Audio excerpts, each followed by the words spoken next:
On va parler des fameux avoirs gelés donc chez Euraclear en Belgique. Et donc notre chère présidente de la Commission européenne, donc Van der Leyen, elle voudrait que la Belgique donne cet argent. Le problème, c'est que si la Belgique donnerait cet argent, ben, la Russie pourrait, en cas de procès ou de litige ou en cas de paix entre Russie et Ukraine, réclamer cet argent et mettre tous les Belges dans la merde avec, parce qu'il y a plus de 200 milliards qui sont gelés par Euraclear en Belgique. Ce qui voudrait dire, c'est que voilà, on pourrait se retrouver que carrément ils viennent prendre de l'argent sur notre compte épargne, ouais. Parce que la dette serait tellement énorme, ça correspond à plus ou moins un quart ou un cinquième du PIB de la Belgique, qu'on serait complètement coulé. C'est au-delà des chômeurs, au-delà du CPAS, mais vous vous rendez même pas compte le nombre de milliards qu'on est en train de donner à l'Ukraine, une guerre qui nous appartient même pas.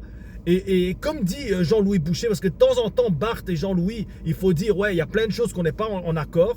Mais sur ce point-là, on est en accord et je veux que tout le monde soutienne Bart De Wever. Et je dis à Bart De Wever de ne pas donner cet argent absolument, parce que ça serait la fin de la Belgique, ça serait complètement nous mettre à zéro tous les citoyens. Donc il faut que Bart De Wever y tienne. Après, il va avoir plein de pression, parce que les gens de la Commission européenne, ils en ont rien à foutre. Ils ont enfoncé l'Europe depuis des années. Donc maintenant, comme il dit Jean-Louis Boucher, on aimerait bien avoir une trace de tous ces milliards qu'on envoie en Ukraine.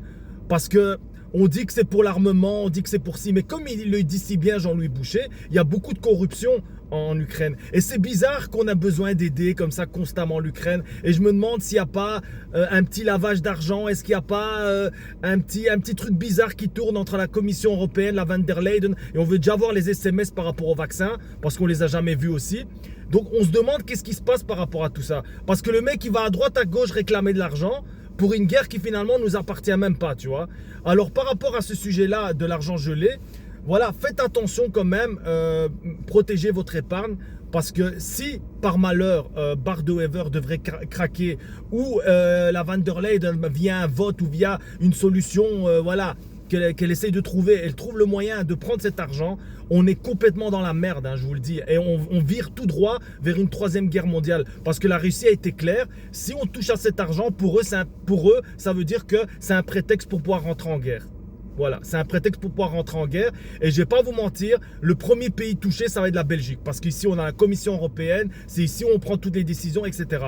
Donc, j'aimerais bien vraiment que tout le monde soit derrière notre Premier ministre, même si, voilà, moi le premier, voilà, maintenant, j'ai la chance de travailler en intérim, mais moi, à partir du 1er mars, j'ai plus de revenus. Donc, le premier, moi, je devrais avoir la haine par rapport au gouvernement. Mais ici, on parle de quelque chose qui va au-delà du chômage, qui va au-delà de, il est au CPAS, il ne travaille pas. Non, là, on parle de que tout le monde va se retrouver vraiment dans une merde profonde.